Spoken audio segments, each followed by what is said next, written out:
loves the word consistency, so I'll start there. Consistency isn't about how often can you repeat the same shot over and over and over again.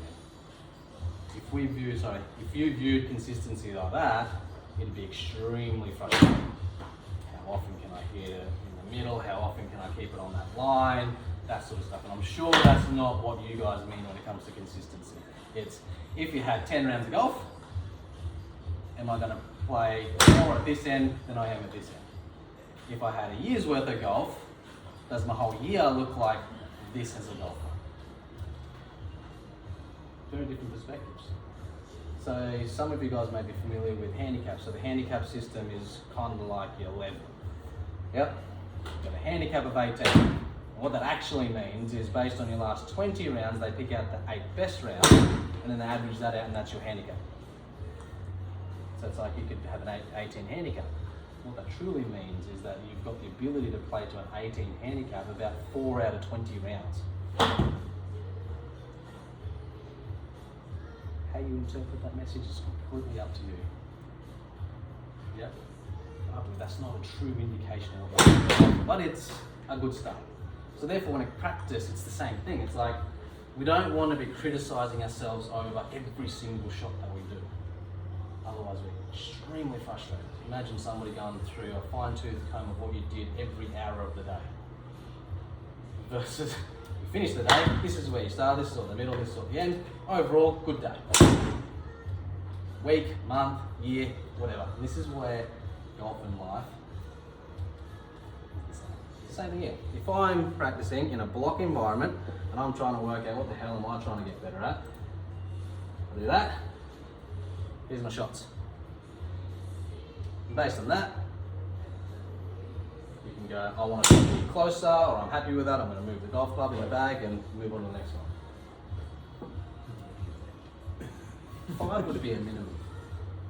Yeah, I'd probably recommend 10, at least then 10. And if you really wanted to use that same handicap thing that we were talking about here, we're all going to hit shit shots. We're not judging ourselves off the shit shots, so let's just go based on carry distance.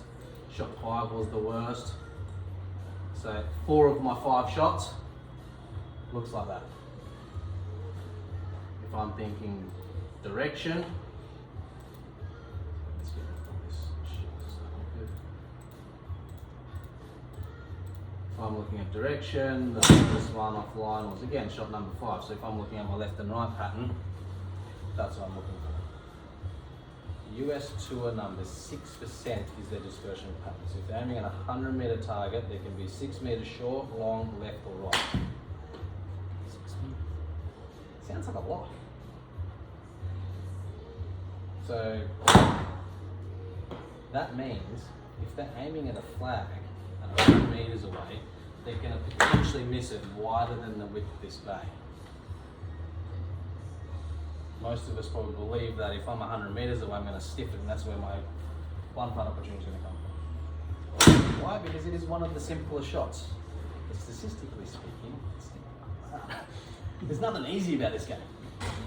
So as a golf pro, even at the top level there, if they had a flag that didn't allow room 6 meters left, they ain't aiming for that flag. They're moving their aim line to accommodate for their 6 meter left.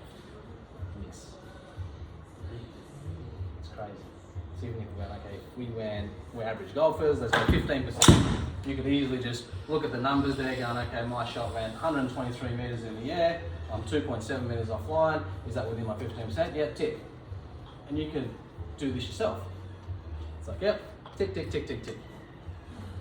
If 60% of them are inside your parameters, you're sweet. That's what golf is. If you can do it more than a quarter toss better, you're sweet.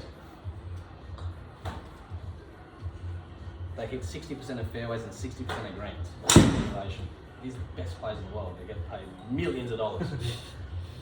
If their pass rate's 60%, sure enough, ours is 60% too. Don't worry about the other 40%. The reason why is that we want to make those 60% better, because you're obviously going to go, yep, I'm now within 50%. What's the next challenge? Make it 14%, 13%. You can make it as small as you possibly want. That's really the only thing that should be changing in your practice environment. The way you hit shots, hit shots, hit shots, hit shots, hit shots, and the way you analyse it should never change. Never. Not in a million years. Consistency breeds consistency. Any questions on that? So if you're saying don't think about consistency being, I mean, I feel like on the one hand saying consistency doesn't need to be hitting every shot exactly the same, but on the other hand, we are trying to hit every shot exactly the same. So, how do you combine those two? Very good question. The intent of hitting the golf shot should be at the highest level possible. Hit it and try and hit it as good as you possibly can. However, when it comes to judging yourself, it's not about if you execute it perfectly. We've got to judge ourselves off what was the last 5, what was the last 10, what was the last 20 shots, what was my last whole round like. See, in a round of golf, we're going to play 6 good holes, 6 holes where we're kind of thereabouts, and 6 shit. Again, just being aware of that is a different ball game. It's like, oh, this is my 6 shit holes. I've just got to get through this. And then you go, I start to find something sweet. I'm getting in the groove, and sweet, now I'm in my 6 good. It's like, it doesn't last forever. Like, even when you play well, it doesn't last forever. It's there, and then what the hell just happened? It's gone. But if you know that, you're sweet. And the same thing, it's like even the 18 rounds, 6 are going to be good, 6 are going to be good, 6 are shit. If I'm judging myself off the back of that, and I all of a sudden go, well, 12 is shit, 6 are okay, let's do something, let's change it.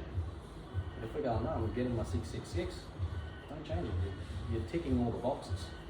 That's saying 2/3 of it is okay or better. Does that make sense? Mm-hmm. Again, it's just a perspective. Life, and again, I want to try and relate this back to life as much as I possibly can. It's like when we get too into the nitty gritty, it's frustrating bullshit.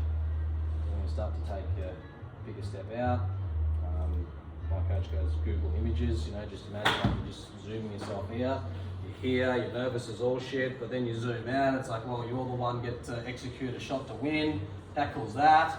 And then you zoom out again, it's like now you're actually on the golf course while other people are working, and you zoom out again, it's like, oh, this isn't like that. So if you now approach a shot like that, it's different. It's like at the end of the day, you want this shot to be something. Because when you get the chance to execute it, man, how good does that feel? Maybe that doesn't drive you, but I know it drives me. Want to have the opportunity. I know for a fact if I gave you this golf club now and I said I want you to hit this golf shot, you're like, fuck no way. It's like, we're just looking for it, just in case, just imagine if you just did the best 7 you ever did.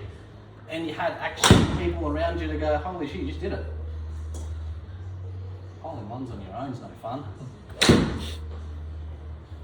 That's that. Any questions?